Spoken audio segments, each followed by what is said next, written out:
Welcome to the New Chemist podcast. We're glad you're listening. Feel free to download this podcast on Google Podcasts, Apple Podcasts, and a variety of other platforms. On the New Chemist, we discuss chemistry, which simply put is the science of change, as well as the other careers, community, research, and COVID-19. We're happy you're tuning in. My guest today is Malcom Danmola, an engineer programming manager at Apple. Thanks for joining me today. It is good to hear from you. Just briefly, I'll inform my audience about you. Malcom was a colleague of mine at Georgia Tech. He completed his Bachelor's of Science in Business Administration with a concentration in IT management.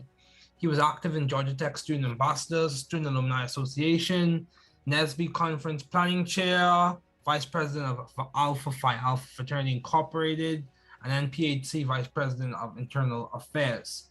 Currently, he is pursuing a Master's of Science in Technology Management at Columbia University. He served in a variety of roles in IT and is very adept and intelligent and accomplished as a young person. Please welcome Malcom. Thanks, Malcom, for joining me today. It's so good to have you on as a guest. Malcom is a good colleague of mine from Georgia Tech, very intelligent, studied business administration with a concentration in IT management. So Malcom, as we begin, what have been your long-standing interests? Yeah, hi, David. So I just want to start off by, again, thanking you so much for giving me the opportunity and the platform to be on the show. I am truly honored. Like my long-standing interest in the field of business computer science really stems back to the early 2000s.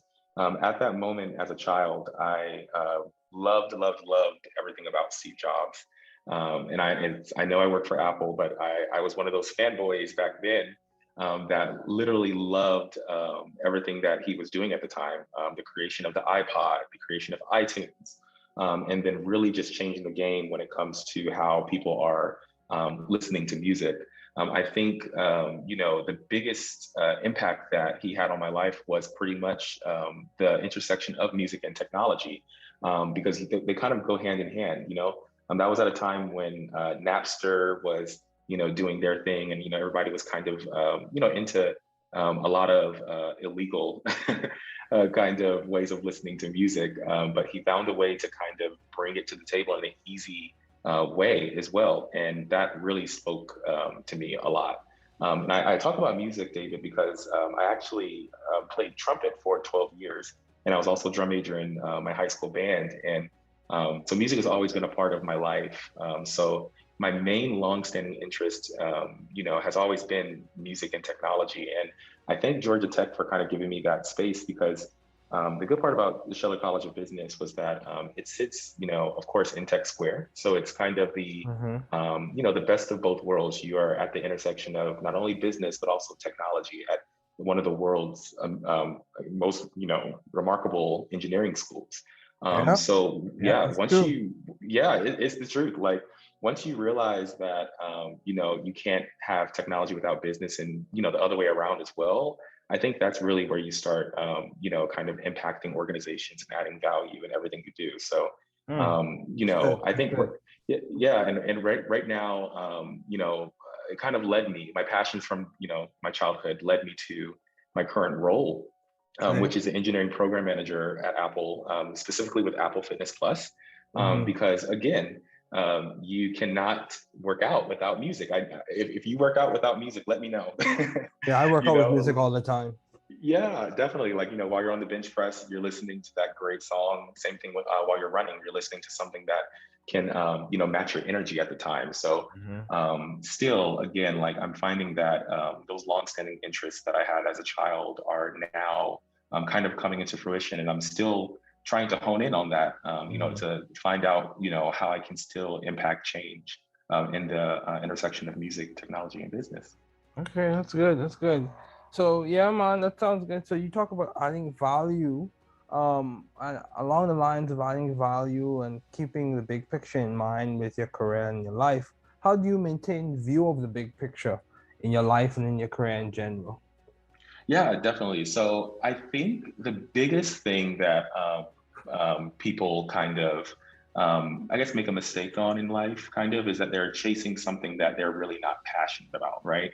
All right. I kind of made that mistake. That's why I made that mistake early on, where I was like, okay, I definitely know that I want to, be in the field of technology, but I just don't know, what I want to do with that kind of, Mm-hmm. So I started off as a computer engineering major at Tech, Oh, yeah, that's fair. and and I thought that, okay, this is step one to actually achieving the bigger picture, right? Mm-hmm. But then I realized that I did not like, learning about transistors. I mean, they're cool. Don't get me wrong. Not knocking anyone that's compy, but like I think it's a very, very, very important, thing to do. But is that I did not want to hone in on just the hardware or just the software side with CS. I wanted to really see how we could use the technical pieces from CS and Comp E and apply those to the bigger picture, which is a business, right? Or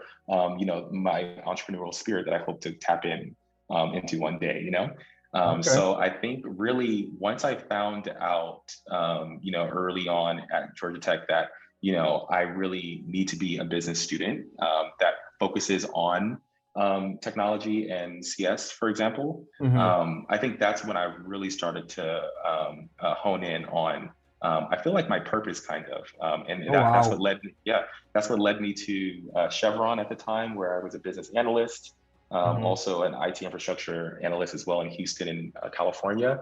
Oh, wow. And at that moment, I really kind of, found that like, I can speak to the engineers about, their low level code and things of that nature, and kind of get into the nitty gritty of why they're creating something. But then now I can speak that language, and also bring that to executives and other stakeholders around the company, to let them know like, hey, this project can kind of help you in these areas, and the technology speaks for itself because of this. And really, being that liaison between the engineers and also, other, stakeholders as well, is where I kind of feel like I can add the most value to that bigger picture right now as well. So yeah, that's kind of how I had to, think about it back in the day, was just, stop chasing, something that you're like really, really not passionate about, Mm-hmm. and it takes time, to find out your passion. And that also changes throughout the course of, my career. So I'm pretty sure that, that'll change again, because that's just life. Yeah, yeah. So you bring up a lot of key points, adding value, which is codependent or is related. In some ways, it's codependent to your skill set, your passions, your interests. That's one thing to keep in mind. And then you also bring up another standpoint of your passion might change depending on the stage of life you're in. But I think your vision for your life may, for the most part, typically remains the same.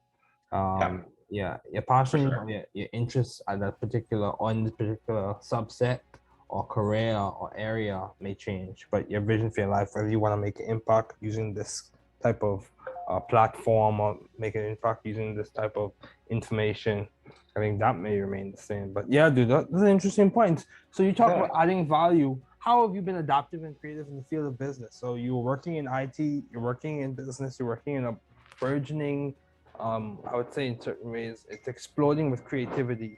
Um, how are you adding to the creative flair or the adapting new technologies for the field that you're working in? Yeah, definitely. That's the thing. I think I love this question so much, only because technology forces the human race to kind of like adapt. You know, going back to our days of how we were watching, take home DVDs like Blockbuster, right? That was displaced by Netflix, and then in streaming. So really, people have to be adaptive, right? And I think going back to my early career at Chevron, at that moment, I was able to, see how technology can impact the oil and gas industry, right? Because when people think about the oil and gas industry, we think about, just, those oil rigs and, things that are in Texas and those places like that, and what we see at the gas pump, right? And those prices. But what's Yeah. behind all of that is still technology, right? And I Mm-hmm. think that once people kind of hone in on that and see like, oh my goodness, technology is is everywhere. That's when you start realizing that like, you can understand and apply those processes elsewhere. So once I realized how technology impacted, the oil and gas industry, I wanted to come over to big tech because now you kind of see how you can change processes and apply them to efficiently create things over there. And now you can kind of, do the same thing over at a tech company and really I guess hone in on the bigger picture as well, going back to that. So what do I mean by that? I'm talking about iPhone, as well as our stores where I started off at Apple. And even with fitness, I'm still using some of the project management and program management skill set that I acquired in another industry, right? And I was able to adapt, to my new location by using the same things that I learned elsewhere, right? And I think that is the biggest thing where people, like I think millennials as well, with us going from job to job and not staying stagnant. We're now given the opportunity to apply all of the stuff that we learned elsewhere to our current place where we're at, right? And I think inside of the fitness realm now, this is probably the first time that I actually, I think my job and career allowed me to feel uncomfortable because this is a new place for me, right? I was an avid user of fitness applications, but now, I'm learning about new things that I had never heard of before, in the fitness world. But at the end of the day, the processes are the same, right? And with Agile, Scrum, things like that, with program management, as you probably heard of. But I'm able to now apply that to the fitness processes that we're doing over here at Apple Fitness Plus. And also I'm able to kind of add value where I see fit as well. So if we see that something is not working out, for an example, I can then go in and say, hey, let's try this. And then now having a conversation with the engineers, it kind of adds value right there, where we have kind of an open round table of just discussion. A value in terms of thought, adding value from the perspective of thought. Yeah, so that's almost like, in some ways, I think that's like tertiary industry to a certain extent, that you are adding value, you're extracting the equity, you're extracting value from thought. Yes. So that's a big component in terms of industrial development, industrial change. But so my question to you is, you served on Georgia Tech Student Ambassadors, on the Student Alumni Association, NSBE Conference Planning Chair, Vice President of Alpha Phi Alpha Fraternity.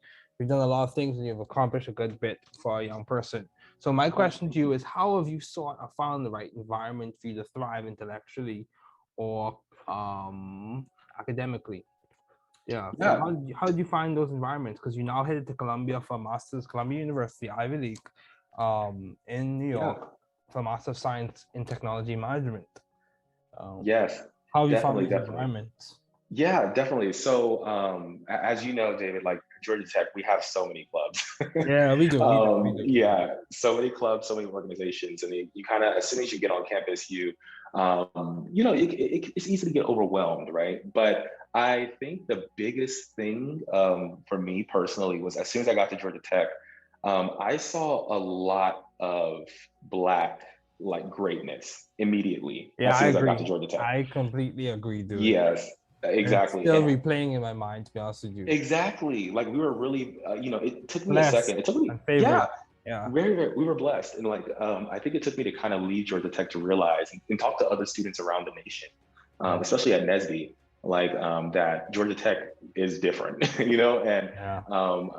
have our own problems, but at the end of the day, we still reach the common goal of greatness. And I think really it, just seeing the great people that I was looking up to at the time, at Georgia Tech, and I saw what organizations they were a part of and also the clubs they were a part of, I was like, I need to be a part of that, and really that's kind of what led me to even my fraternity, Alpha Phi Alpha Fraternity Incorporated, because literally every single individual in that chapter, they were reaching their goals, and they were people that I was actually looking up to at the time. And even with NSBE, I think what people also don't really know, because I don't talk about it a lot, but my uncle actually was a part of the Chicago Six. So Wow. he actually founded Nesby at Purdue University with other people as well at that institution. And so Nesby has been a part of my life ever since birth. I remember hearing about it when I was a child from my mom, and even before he passed away, like he was even talking about it at a young age for me, Mhm. and I didn't even know that Nesby was going to be such an impact to my life later on in life, even as a business student, and Mhm. even currently. But like that was really, really, really, I think one of the most impactful organizations in my entire collegiate career Wow. was also the National Society of Black Engineers, along with Alpha. So I think trying to find my niche and also like the right organizations. I think all of those orgs taught me something that I could really apply to my current life and also my career.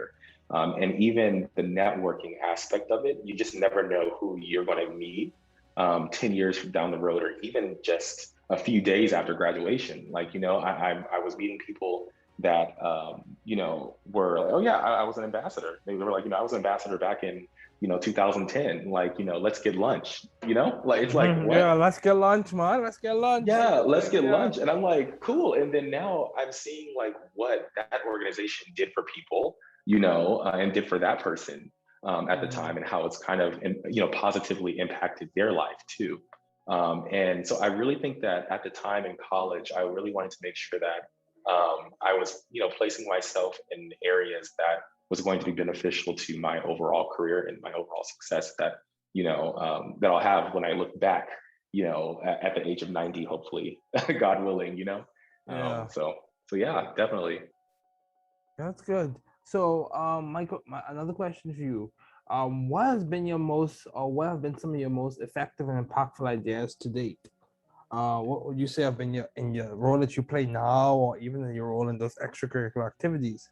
What have been your most impactful ideas to date, and what has contributed to you being able to make or implement that impact? Yeah, yeah, definitely. So I think really the most impactful ideas would probably have to be like what I'm currently working on at Apple. So of course, Fitness Plus, we launched in December 2020. It was a longstanding effort from people before I even joined the organization. I actually wanted to join specifically Apple Music, but my manager was like, we have a great gig here where you'll do both fitness and music. That's kind of how I got into this area. But a lot of the ideas that I have kind of thought about really apply to, like I said earlier, the processes and like how I can actually ensure that we are efficiently, driving our project to completion, right? I think that's the biggest thing that an engineering program manager can do is like basically, make sure that we're running as efficiently as possible. While I know like with Apple, of course, we can't talk about too much. That's fair. That's fair. That's fair. But yeah, I do want to say like for sure, like, like I think especially in the music realm, like how I work with a lot of the teams that work with those trainers, like with the way that they choose music.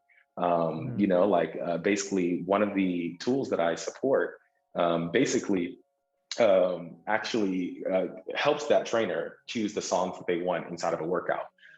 Anything that goes into that kind of goes across my desk, like where I'm Okay. trying to make sure that the tool is we're efficiently running that to make sure that the trainers can actually be in the studio and record their stuff on time in those videos. Mhm. Same thing with like a lot of the metadata that goes into actually the actual application of Fitness Plus, making sure that that is there and that it's QA'd and that it's actually going to look the way that it looks right now. It takes a lot to actually get to that point, Mhm. along with even the programming efforts as well. That's another one of the teams that I support. And by programming, I'm talking about like as soon as you open the app, there's a person that actually has to do all of that. But there's, again, a tool that actually supports that. So, applying my ideas and also, my efficient processes to those nuances and those three tools is very, very, very important. So I have to say, like, what I'm doing right now really is, I feel like kind of impactful, because it's not only affecting just, my life and kind of my, learning of, like, what I'm kind of doing right now, but also it's affecting X amount of people in 6 countries right now. Wow. So it's like it's really, really, really, I think eye-opening, that, like, every time I get to work, I know that, like, I'm making that impact change, amongst people's lives, and it's not just about me. It's like, let me think about what is best for the customer in this respective geo, with these, respective, nuances, because not everybody's the same. So Yeah, that's fair. yeah. That's fair. So understanding your demand, the principle of demand, supply and demand, and understanding your demand, so that you can really be, not have a monopoly per se, but you could really be an expert in supplying what people want. So yeah, I completely agree with that. Yeah. So Yeah. how have you maintained balance, or how are you striving to maintain balance given all your responsibilities and accomplishments? Yeah, I think that's a really good one too. Work-life balance is very, very important. Going back to when I first started at Apple, I found myself, kind of, and this is all personal. I really wanted to make sure that I was, really excelling, and I think, Georgia Tech kind of teaches us to, do that in everything that we do, along with some of the organizations that I'm in. But, like, also there was a cost to that. I was kind of sacrificing some of my weekends by trying to go the extra mile, which, at the time I was like, oh, to go the extra mile, I have to do this on the weekend, or I have to do this after hours. No, I think now, 3 years into my role, I'm realizing that you can also apply efficiency to, your actual career. You can actually plan accordingly to make sure that, your working hours work for you. And I think, especially with the COVID-19 pandemic, of course, I no longer have to go into the office as of now. But before the office, I didn't have to commute, an hour and 30 minutes one way to work. So I think really, kind of the, like, making sure that, like, the balanced life, kind of comes, easy. I think that it does not. You have to make sure that you actually hone in on those. And it's also a skill set that you have to actually add, that people don't really think about. Now I found that, just merely off the fact of planning my week out, on Sunday evenings, also, kind of blocking off certain slots in my calendar to make sure that I can, focus on my own mental stability as well after work, Yeah, that's and my fair. Very responsibilities. important. Yeah, exactly. Yeah, actually, and being intentional about that too is very, very, very, very important. And I think that's the biggest advice even that I can give to anyone that is interested in the realm of technology, especially, working remote, because now that you're remote, the expectation is like, oh, there is no commute. Just go ahead and start. And then, like, I found out that, oh, why is the sun still up while I'm working? So I have to make sure that, like, that I, don't forget and lose sight of that balanced life that I, am trying to ensure that I keep up. So, Yeah, yeah. that's good. That's good. And balance is dynamic. It's not just a static instance of perfection, but it's a dynamic that you just have to adjust to. Yeah. So, Yeah. how have you maintained vision and teamwork in your environment? Yes. So pretty much with that, like, I think the biggest thing that, I had to realize was that, you cannot, do everything by yourself. The first thing that you do as soon as you get to a place like Apple, you kind of ask, like, how can I, excel here? How can I be successful? And kind of like what I said earlier, the first thing that you have to do is network, build those relationships, with people. And, I think that has been the biggest help to, like, maintaining my vision, is that, I've built so many relationships across the company, so many relationships, even externally as well, in the realm of technology. And I kind of have, been allowed to, what am I trying to say? I guess kind of like maintain my vision because I seek out advice from others, right? Okay, that's And good. That's you good. kind of take you take a lot of the stuff with a grain of salt, but the ones that like really speak to you your life, you'll know what that is, Mm-hmm. and that has really helped a lot.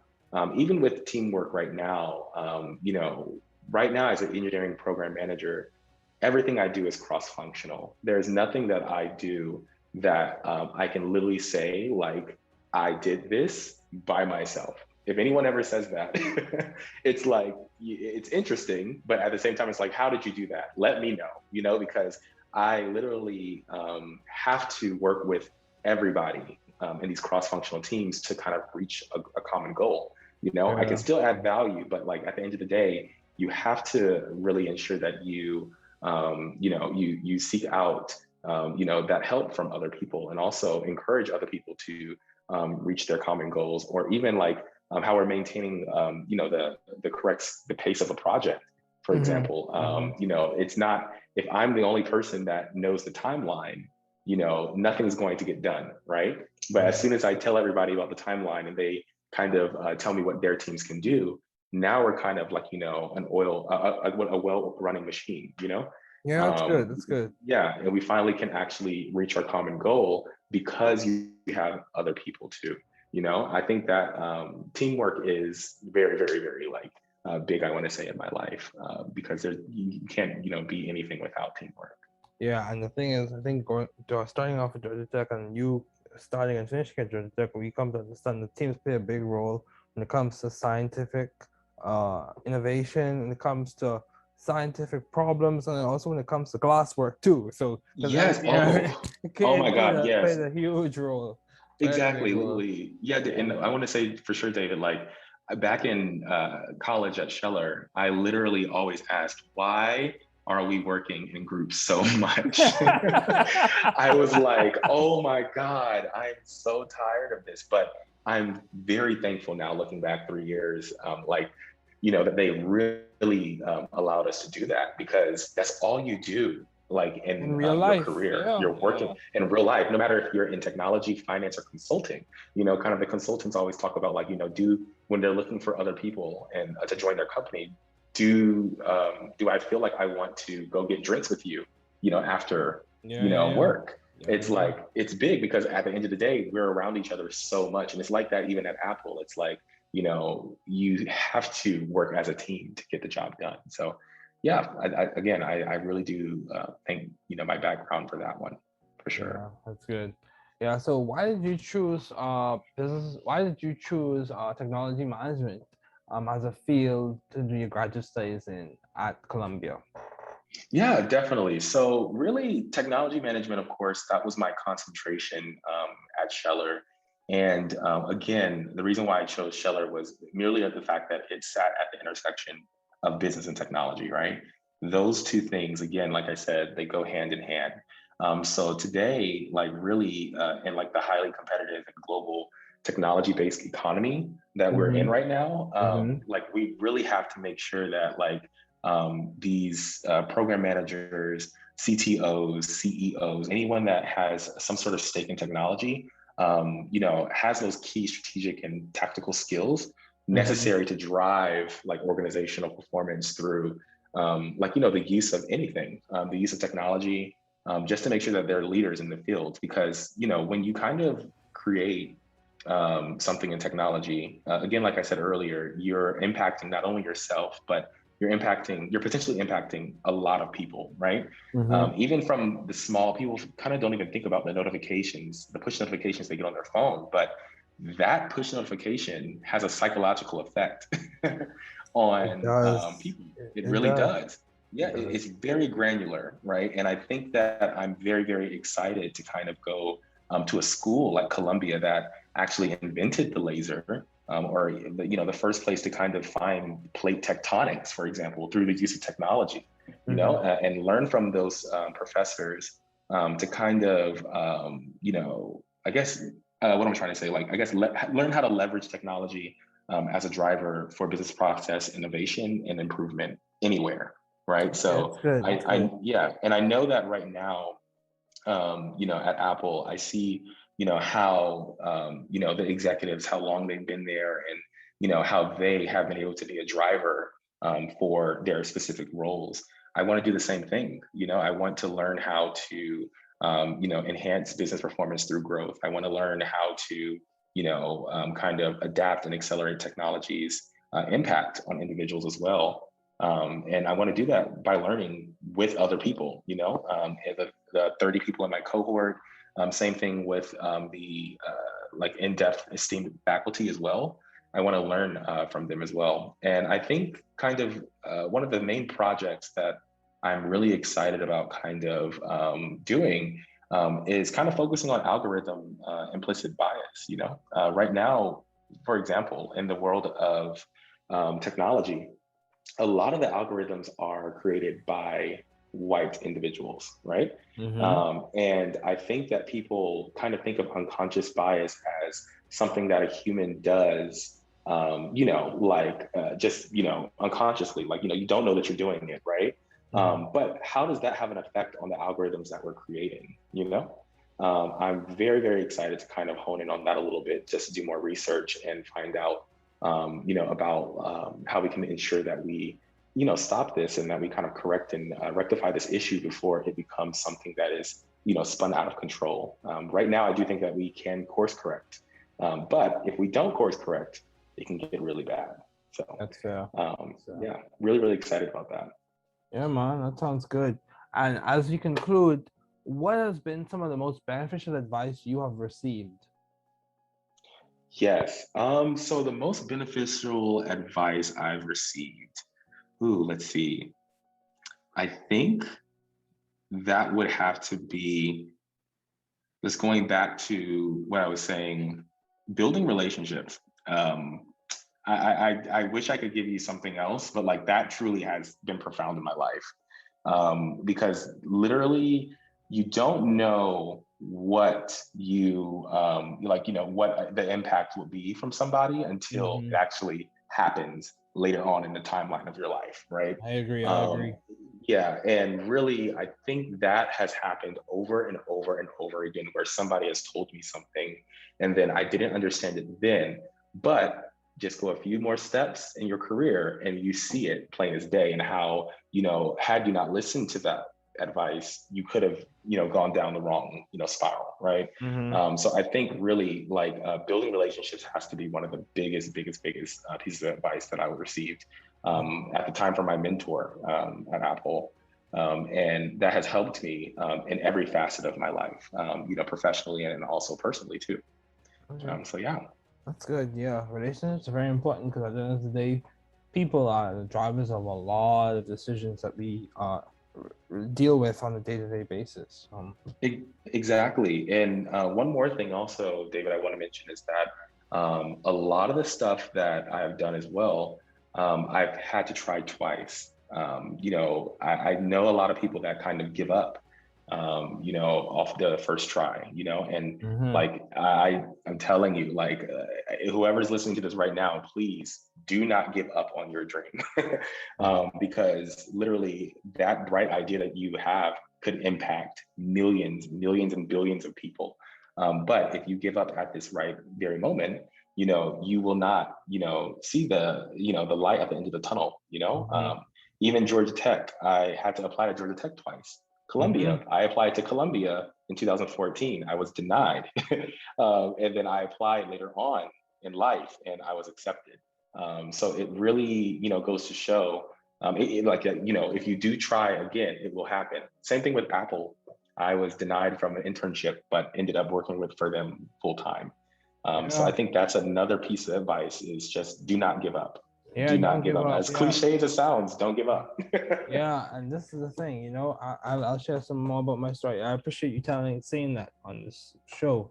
Even for Georgia Tech, for me, I was waitlisted, and then I got in, and then I when I transitioned to another university, I left on the dean's list, so I was in good standing. So, I still like to say not to flex, but to say you have to persevere.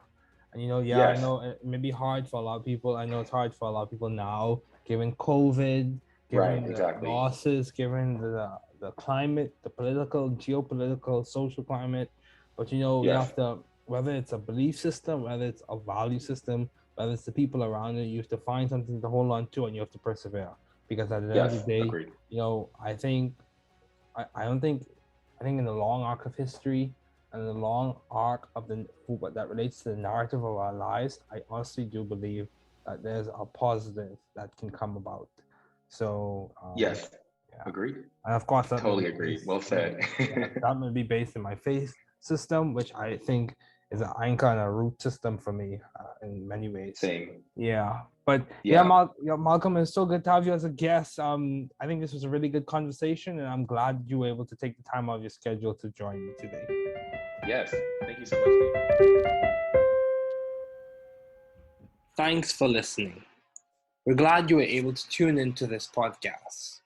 Once again, this is The New Chemist, where we discuss chemistry, which simply put is the science of change, as well as the other sciences, careers, community, research, and COVID-19. Thanks again for listening. Note, the views on this podcast represent those of my guest and I.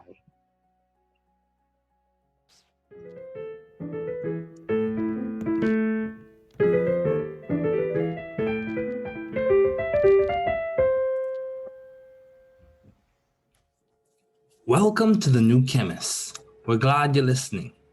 Feel free to download this podcast on Google Podcasts, Apple Podcasts, Spotify, and other platforms. On The New Chemist, we discuss chemistry, which simply put is the science of change, as well as careers, community, research, and COVID-19. We're happy you're tuning in. My guest today is Omar Sharafali, a colleague of mine from Georgia Tech. Thanks for joining me today. It is so good to hear from you. Just briefly, I'll inform my audience about you. Omar Sharafali has both bachelor's and master's degrees from Georgia Tech in the field of computer science. He graduated with a bachelor's degree in computer science with highest honors and a master's degree specifically in machine learning. He has served as a graduate research assistant and an undergraduate artificial intelligence researcher. He is also multilingual, speaking English, Gujarati, Hindi, and Urdu. An accomplished and up-and-coming computer scientist, he is on a good path to making a positive difference in the world. Please welcome Omar Sharafali. Well, Omar, thanks for joining me today. It's good to have you on. Hey, thanks for having me, David. Yeah. Wow. So how have you been, Omar? How have things been since the last time I saw you and you were colleagues and you lived right down the hall from me in, what was it, Montague Hall? Yeah, that was freshman year of college, man. It's been a long time. Yeah, it's been 7 years. Yeah, things have definitely changed, man. So, we were living on the pre-health floor at that time, right? Yes, we were. So I remember when I was a freshman, what I wanted to do was computer science with pre-health. That's why I was living on the pre-health floor with you guys. I was the only computer science major, if you remember. Yeah.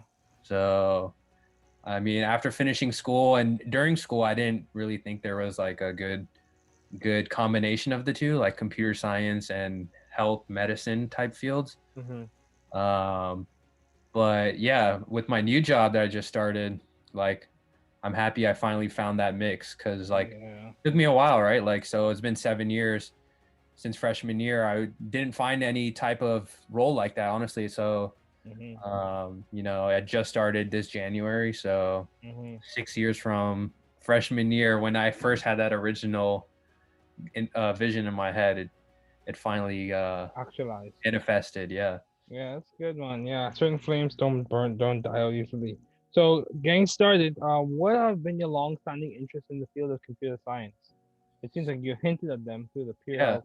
Yeah. I mean, like ever since I was a kid, like I've always just been fascinated with like computers.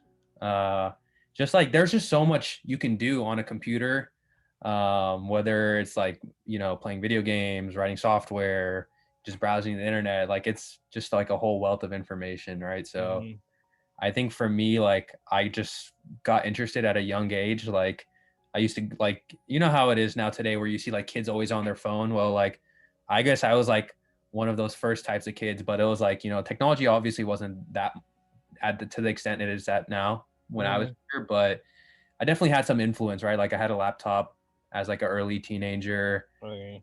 So I used to play a lot of video games on it. Like I even got into like writing like scripts for video games and all that. So Good. I got into like that whole like concept early, and I didn't even know what I was doing at that time. Like when I was at that age, it was just like I was just messing around basically, like just having fun, right? And then Good.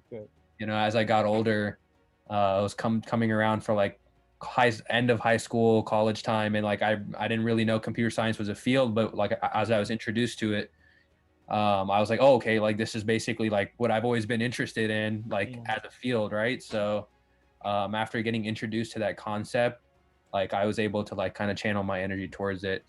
And I think like a lot of people that I've talked to, like who've started computer science late in their lives, it's been like, oh, like I'm late to it because I just didn't really know about it. So I think there's like a huge advantage for people to like learn it early or like be exposed to it earlier, just so it's like in their mind that this is like a career path and all that. So Yeah, you bring up a very interesting concept and something that I value highly. The concept or the principle of exposure. You know, I don't think, you know, I honestly think that sometimes exposure could carry as much weight as exploration. And what I mean by that is sure. exposing someone to, like, say for example, chemistry is my field, so exposing someone to like kinetics, fundamental kinetic principles, or rate laws, or whatever the case may be, exposing them to that early so that they get to see where their interest lies. I think that could be as beneficial as them sitting down and studying as well. Depending on who's the person exposing them to the material and how well they're versed in it. So, how do you maintain view of the bigger picture in your career and in your life in general? I mean, I think for me, it really just starts as like, you got to understand what you want out of your career and your profession and all that. And like, so for me, like I was saying, like I was always interested in medicine, but like, why was I interested in medicine? Well, I think like my interest really came with like, I wanted to help people or like make a positive impact on the world. Right. So like, if you're working on software that's like, you know, whatever, like related to anything, there's a lot of times where you're working on software that might not be relevant to the world, like making a positive impact in the world, like making a difference in people's lives, essentially, right? So there's some fields where you could like apply computer science to. So I think for me, like my big picture was that like, okay, well, what do I want to do with my life and career? And like, that's like, make a positive impact in the world and like have like, you know, my stamp on like whatever my career does, right? So I think that's like my biggest motivator. Like even today, like I still think about that, like what can I do in terms of my career to like get there? Like ideally after I finish my career, I want to be like, I felt like I want to feel like I made a positive impact, you know, through my work and all of that. So I think keeping that as your big picture and like what you really want. Some people's big pictures are different, right? Like some people just want to make money. Some people just, you know, want status. Some people like have a drive to make a positive impact in the world, right? So like understanding that first and foremost is really like crucial to understanding the big picture. And for me, it was like I wanted to make a positive impact. So, you know, I always try to tailor like all my decisions and career paths down that ultimate goal. Yeah, that's good. Yeah, man, and it's interesting that you said from in the previous question you mentioned how you were exposed to like fundamental computer science principles through video games. I've heard similar sentiments from Doctor one of the professors at Georgia Tech, and he talked about the Atari. I'm not sure if you hear the games console. Yeah, the Atari game console, and how he was introduced to that by one of his relatives, and he went around the same path in which he was making modifications to the game, so fundamental computer science principles. So how have you been adaptive and creative in the field of science, in the field of computer science to be exact? Where do you think you are carving out a niche or complementing to some authentic footprint that you leave? Yeah, for sure. I mean, so computer science itself is a broad field in general. Like computer science, really, like when people ask me like, oh, like I want to do this, like I want to do that with computer science. I'm like, dude, like if you want, you can do whatever you want with computer science, right? Like you can say like I want to do computer science and I want to work on like some specialty robotics. I want to do this, I want to do that, right? For me, it's I've been trying to distinguish myself in the sense that like I did my master's also at GT, as you know, Yep. and I specialize in artificial intelligence and machine learning. And Mhm. machine learning is a subfield of artificial intelligence, right? So like already through there, like I've started to specialize and create my niche. And for me, the reason why I decided to go down like something like that was, again, like what can I learn to distinguish myself from others, but also like make a positive impact in the world, right? So like you see like so many use cases of AI in any field, but specifically like for me, like at my current job, I work at a precision medicine company, and that means that the company basically is built on top of like AI and uses all our data to make like smart decisions about like healthcare and medicine and treating people, improving people's qualities of life. So I think like for me, I've been trying to distinguish myself as, okay, like yes, I know computer science, but even more specifically, like I know AI concepts as well, and I know how to apply them, right? So like you can really go into whatever field, but even more specifically, like I want to take that one step further where it's like, okay, not only do I have a specialty in AI, like I want to be to a one point where one day I'm like, okay, I have a specialty in AI specifically related to medicine, and like carve that out as my niche, right? So like later in my career, I can get to a point where it's like, okay, you know, instead of being more of the person who's like actually on the ground, essentially like doing the hard work and all that, like more as somebody with like a vision and like guiding projects and things like that with the vision, right? So I think like that's kind of where I see my career going down, or how I want my career to go moving So- forward. So So do you see that investing more or requiring more training, like a PhD? I thought about it honestly. I was actually like this close to doing my PhD, and I think for me it was the biggest thing that I had with against doing my PhD was the speed at which academia moves is a bit slower than industry. Like Hmm. that's a I think that's a pretty well known like fact as well. Like you've seen, Financial backing. yeah, you've seen people like Elon Musk even come out and say that, and other like people who that's just by putting the pressure on industry. I think actually I was watching an interview of Sundar Pichai, the CEO of Google. He was saying the same thing. He was saying how Google's mission is to kind of like set the precedent for new technologies because they're the fastest. They're able to take it to market faster than like academia and all of that, right? Because being a big company, they can hire like people with PhDs and all that, and even partner with research, but they're the ones actually putting it in people's hands, right? So I think for me, that was like one of the bigger reasons too, where it's like, okay, well, I want to make an impact faster, sooner, you know? Yeah. But it's hard. It's hard. I mean, you have to grow your career first before you can kind of like start thinking about those types of ideas, right? So, Yeah. you know, I've only been working for about 3 years now, so which is like good. I'm getting a lot of exposure to even the field as a whole, but it takes a while for you to get to that point where it's like, okay, like you're actually making moves, right? So Yeah. yeah, I think that was a big decision.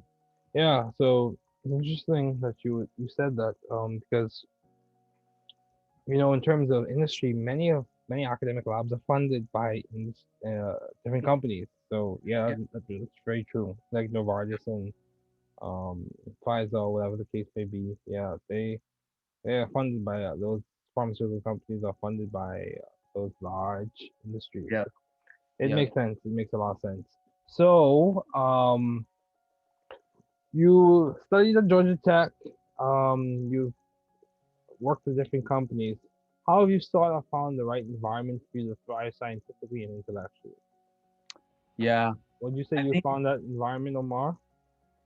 yeah, I mean, so for me, like my first job coming out of college, like I was doing artificial intelligence work at Capital One, a finance company, right? And so initially, like I was happy with the work that I was doing, but for me, like going back to what I was saying earlier, I have a deeper motivation, right? So I think when I switched companies, now working at Tempest, it's a precision medicine company. It is technically still a startup, right? So that fast-paced environment where you're working on new things and going fast, I feel like has been a better environment for me so far. I've only been here for about 6 months, but I'm really liking that because like it's fast-paced, and I feel like every day I'm doing something, it's like taking us one step closer toward like my ultimate like goal, right? Which is like improving people's lives and, you know, making a positive impact. So I think it's some people are, it depends, right? Like some people wouldn't want to work at a startup. Some people would probably prefer like a lax work environment and all that. And oftentimes like startups are on the edge of like new technologies and like fast-paced environments, and like typically even applying like the newest science too, right? So like then that's kind of how they become successful, right? Like somebody comes up with somebody discovers something, they want to apply it, and they make a startup, and boom, boom, boom, you're starting to go, right? So I think so far I'm definitely enjoying a fast-paced environment. And I really like that. Like I feel like I'm making contributions on a daily basis. Okay, that's good. So, several things I want to ask about that. My question is, how do you manage working in a fast-paced environment? That's a very practical question because I Yeah, think a number of people for in sure. graduate programs, Yeah, when you adjust from undergrad to graduate school, the pace does pick up. I think that's a fact yeah, for most people. The for pace sure. does pick up, the amount of tasks that you're required to manage increases. Yeah, So, how are you managing that, I especially think, with COVID? yeah, I think first and foremost, you have to kind of like understand what you're getting yourself into, right? Like Yeah. if you realize, you have to first understand like, oh, are you capable, or is this even, forget capable, is this even something that you want, right? Mhm. So I was actually at my last job, I was desiring something faster, right? So I was like, okay, I want something faster. So I think for me, I came in with the expectation knowing that like, hey, I might have to work more hours than I was working at my last job. So you have to like really manage your expectations in that sense. But I think sometimes you do get it, it is tough, right? Like some days you're like working like late into the evening, and then Mhm. you're like, man, like this is so tough, like I'm mentally drained and all that. So Yeah, I've been realizing, there. I've been there. yeah, exactly. So I mean, realizing that like it's really common in academia too, right? Like I did my master's, I saw the same thing happening for a lot of people. um but it just kind of understand like you have to know that that's something that you're willing to take on if you put yourself in that position too, right? So I think for me, like I was ready for it, I wanted it, and like so I'm like, it doesn't bother me as much in the sense that like if I wasn't expecting like a fast-paced environment where I would have to work a little bit extra, then I'd probably be like, oh man, I'm so stressed out, like I can't handle this, all that, right? Mhm. So you Mhm. gotta be like mentally ready for it as well. Yes. uh, Mentally prepare yourself for what you have to go through, and all yeah, of those things are hemmed within the narrative of the academic journey, the highs and the lows. for sure. Yeah, Yeah, they're hemmed in. It's almost like a garment. for sure. Yeah, but at the same time, um, how do you maintain balance? I think we are progressing well. How do you maintain balance in your life, given your responsibilities and your accomplishments? I would say you're a very progressive young person, a Yeah, colleague, and I would say a friend of mine. yeah. You're multilingual. You've achieved. You've earned your stripes. You Hmm. speak Gujarati, Hindu, Urdu. You earn your stripes. So how do you maintain balance? Yeah, I mean, I think like this is probably just like for related to what anyone, like you have to figure out like you have to have balance in your life just in every regards too, not just like work and school and all of that Okay. too, right? Like I'm a big proponent of like keeping balance in multifacets of your life, where it's like Okay. for me personally, it's like I like to keep a balance with sports and fitness, work, family, religion. So I think like finding like different different things that you realize that you're kind of maybe leaning skewed one way. Let's say like you're skewed towards like maybe working too much. Like you need to find those different categories where you can kind of like draw some of that attention to other things and kind of like Mm-hmm. full balance, essentially like harmony across these different like aspects of your life. Because I think it's really important too. Like at the end of the day, work is work, right? Like you're working, you might have a deeper mission, but at the end of the day, like there's, at least to me, there's more important things than like that mission, where it's like your family is really important, you know, your mental health is really important, Oh yeah. your even your physical health is really important too. So Indeed. if you start to let one of those drift, it actually affects everything else, right? So if you spend too much time on work and you let your physical and mental health drift, then your work is actually going to start getting impacted as well, right? So it's actually I feel like it's actually beneficial for you to like not overweigh on one different part of your life more than the others. I mean, but I mean, that's the constant challenge of life, right? Like Yeah.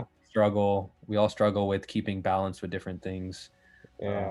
We all have a one more as- time. especially as you know, like going to Georgia Tech, it's tough, man. So we know about that. We have that bond. We're Georgia Tech grads, so we know that how hard and difficult that was. So Yeah, for me it was a little different. I would say I didn't graduate from Georgia Tech. that's right, yeah. Yeah. But even just going there, getting that exposure, like Yeah. So it's definitely being there. I would say being there, networking there, of course, it exposes you to a different way to approach problems, and I think that's one of the things that that's an indelible impression in my mind. I got in terms of academia and all those other things. But yeah, dude, I've never heard it discussed that way before. Having balance, like compartmentalizing your life and having balance in each one of those compartments. Yeah, that's interesting. That's definitely an interesting perspective because I've heard different discussions of balance, and that balance is dynamic, and that balance is not just this static sense of perfection, but the dynamic in which you adjust to all of the different things that are requiring your attention, for sure, requiring your just requiring you to address them. So so that's an interesting perspective, very interesting. I'm probably going to tuck that somewhere and look into that afterwards. So Omar, my question to you now is, what would you attribute to your success? What has been complementary to you being successful? Yeah, I mean, hey, outgoing personality, what is it? Yeah, I mean, well, first in my head, like I haven't reached success in my head. Okay, that's very good. That's an honest assessment of yourself. Yeah, I think that's one of the things that drives and motivates me, right? Like I'm not content with where I'm at, right? So and many people like are content, like they come out of college, they find a job, they're working, like cool, like they're happy with that, right? For me, like I said, like I set high standards and high life goals for myself, right? So my definition of success is not short-term success, it's long-term success. And like that doesn't just extend to like work life, it extends to personal life too, right? Like you success in my definition is like success in work, success in your personal life, and like not only enabling yourself for a good future, enabling your family for a good future and all of that too, right? So and then I think constantly like working on yourself and all of that like is something that I try to do. So like I said, I don't feel like I've reached success, but things that I have done is like just try to be proactive and like try to be easygoing in the work environment. And also like one thing that's really helped me, and it's like kind of specific to my job, is like communication. The better communicator you are, like it'll just set you up for success in any environment, I feel like. So like specifically in working in software and AI and stuff like that, like communicating, making sure you're like really sharing everything you learn and all of that is something that I've been trying to make an effort to get better at. And I feel like by me getting better at it, it helps me like achieve more at my job too, right? So I think that's definitely something that like I've been trying to actively work on, and it's definitely been helping too. So yeah, dude, I completely agree. And you may this is just my personal opinion. You may feel as if you haven't reached success as a noun, but I think the adjective successful can be used to describe you. So, and I agree with the fact that you said success in the long term is more like setting others up and setting yourself up for prosperity and doing well in the future, and also having impact over time, not just in one instance or like over like 2 or 3 years. So yeah, I Yeah. agree with you. I agree with you. So how do you maintain vision and teamwork in your environment? How are you maintaining that, especially during COVID? Yeah. I mean, COVID could be isolating sometimes. I think everyone has realized it. yeah. I mean, like going back to the point of teamwork and COVID, like I think that was something that a lot of people were hit on. It's hard to have that same like teamwork when you're completely virtual, right? Like, Mhm. so I remember like You can't high five your friends. you can't, yeah, none of that. You I can't, mean, you can't do that. That's so critical. can't just roll your chair over and be like, hey, like, what's this? Like, can you explain Yeah, this to me, right? Where it's like yeah. now you have to formulate your ideas into words and like make sure those words are actually like clear. Mhm. Um, so like, I mean, I guess it kind of relates back to what I was saying earlier. Like your communication becomes even more important during times like this, right? For teamwork and like, yeah, I definitely think that COVID's been tough, but people are adjusting. Like Mhm. for example, like a lot of tech companies are now like allowing people to work fully remote. And I think people are really liking working fully remote. Also goes back to the idea of balance that we were kind of talking about too, right? People are becoming having more balanced lives in the sense that like they don't work every hour from 9 to 5. Like they'll maybe take an hour, go for a run, and then work an extra hour later, or like pick their kids up from school and then make up those time like later in the evening or something like that, right? Mm. So I think yeah, definitely like uh that balance has changed with working from home and COVID and all that, but Mm. some people really enjoy that. I mean, I'm still young, like I still want to go into the office and like just like kind of getting that grind vibe and all that. Like I don't really have too much responsibilities and family and all that, so Mhm. um but yeah. That's fair. That's fair. So as we conclude, why did you choose computer science as a field to major in, and what advice do you have for those wanting to pursue the field you're currently working Yeah. So like yeah, computer science, I think I really just chose it because I feel like it's not a specific field such that like okay, you go into medicine, you're working on medicine for the rest of your life, right? Like for the most part, right? Like that's kind of like how a lot of these different fields are. Like you go into finance, you mostly stay in finance, right? If you go to computer science, you really just learn you just really learn a way of solving and doing things, right? Like in? you can do whatever you want with a computer science degree. You could go into finance, you could go into medicine, you could go into video games, like you were Mm-hmm. saying, go into like anything, right? So I think for me, it was like, okay, well, I have a huge interest in computers already, but I don't really know exactly what I want to go into, like what industry, I guess, like finance, medicine, and all that. I initially, like I said, I wanted to go into medicine, but when I was early on in college, like I didn't really think that was going to work out because like it just wasn't like what 6 years ago now. Like time flies. Like the whole landscape of tech was vastly different even 6 years ago. Mm-hmm. So I think I think understanding that like I chose computer science because like I really understood that like oh yeah I could go a lot of different directions with this, right? And it's something that interested me. So that's kind of why I chose it. And then what was the second part of the question that you were saying? My second part was, what advice do you have for those wanting to pursue the field you're currently working in? Yeah. I mean, so I think for people who want to go into computer science is like try it out. Like first and foremost, like uh see how you like it and all that. There's so many like tutorials, like different Mm-hmm. fun ways of doing like intros to computer science. Like for example, I volunteered for an organization called Girls Who Code, right?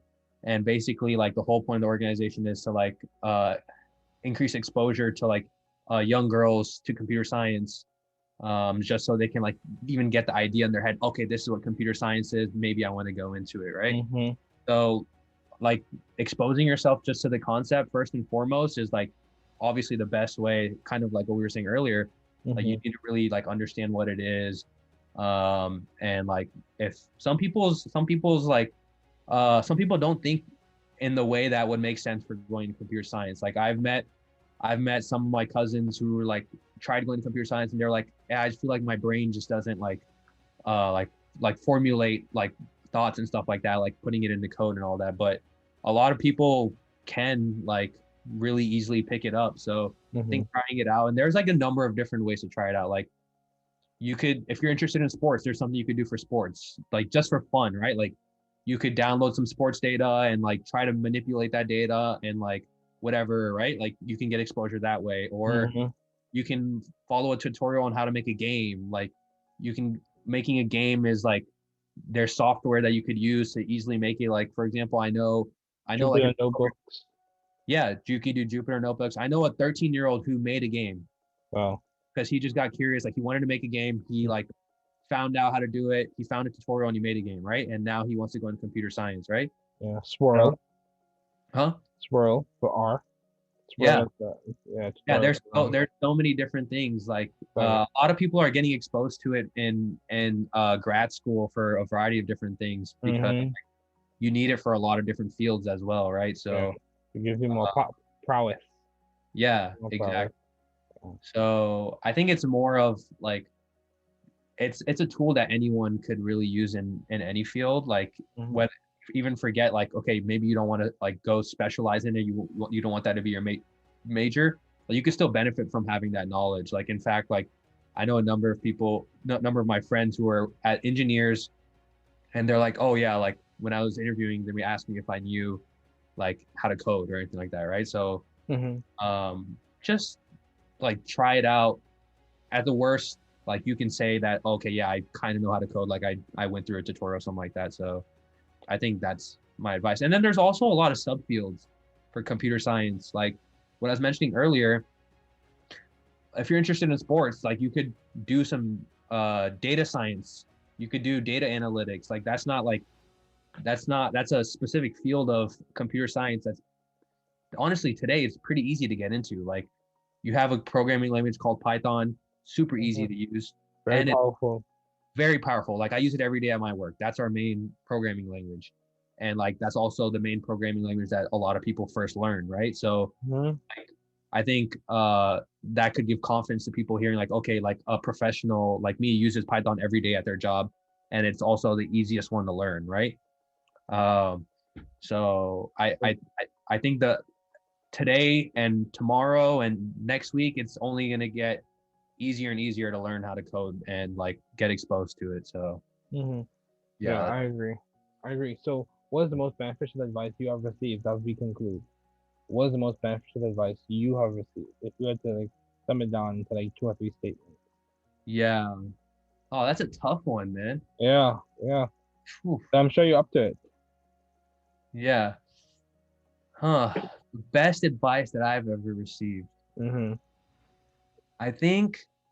Or what resonates with you more? What replays in your mind when you go through challenging times? Yeah, I'm thinking about a few things.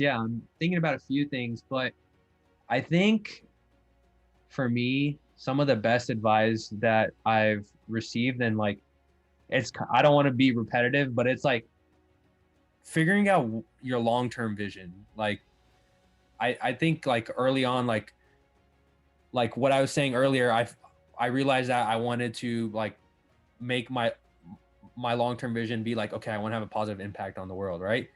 I think really figuring that out, a lot of people don't know that. Like I have so many cousins who are like just trying to get into college or like just in that phase, and I'll be like, okay, so what do you want to like, what do you plan on like majoring in or all that? And a lot of them are like, yeah, I don't know. And then I'll be like, okay, well, like, what do you want to do? Like, what do you want to do with your career? Like, what's your final outcome? So like always having the big picture, like in your head is like super beneficial for you. Like some people's big picture might just be like, hey, I want to save up a lot of money and retire. Like, okay, that's your big picture. Well, like really figure out if that's what you want, right?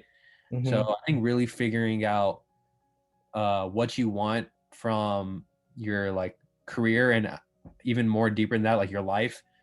I think that's definitely some of the best advice that I've gotten, because everyone goes through that struggle, like identity crisis. Like I remember even at some point in college, I was like, wait, like, should I be doing computer science? Like maybe it's not for me. Like, and I feel like almost everyone has in college specifically has been like, whoa, like, okay. I mean, there's obviously some people who don't, but like a lot of people will go through that thought in their head. Even in grad school, dude. Even in grad school, some people will do PhD for like 5 years and be like, wait, this is not it. Like, and like 5 years of PhD down the drain. And actually, one of my coworkers, he's an MD. Like he finished medical school, like he did some training after, and then he completely transitioned into software. Like, so, and he's literally an MD. Like he's my coworker, and he's a software engineer. Like he works in software, right? So, I think like really kind of figuring out like what type of impact you want to have, and like, or what you just want out of your life and career, is like keeping that big picture always in your head, and remembering that like setting yourself achievable goals is definitely the best advice. Yeah. So it's good to be pragmatic. It's good to think about the big picture, and it's good to break it down into granularities and particulars. And what I mean by that is like day-to-day steps. How can I achieve this big goal? For sure. And then, of course, it's important to do your homework. You know, as good as it may be to eat eggs every single day, if you have the capacity to make a cake, and you go to the grocery store and all you get is eggs, and you have the capacity to get more ingredients, I think it's up to you. You have to make the decision on yourself, you know? Get the ingredients, go through the process, and achieve the end result.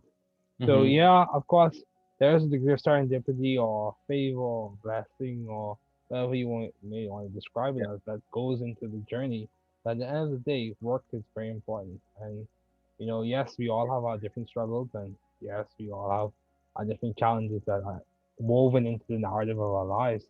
But I think, you know, depending on how we approach them, and with a good degree of optimism and positivity, I think we could progress through them, hopefully. At least that works out in most cases. So, or we could learn something from it. I think that's more feasible.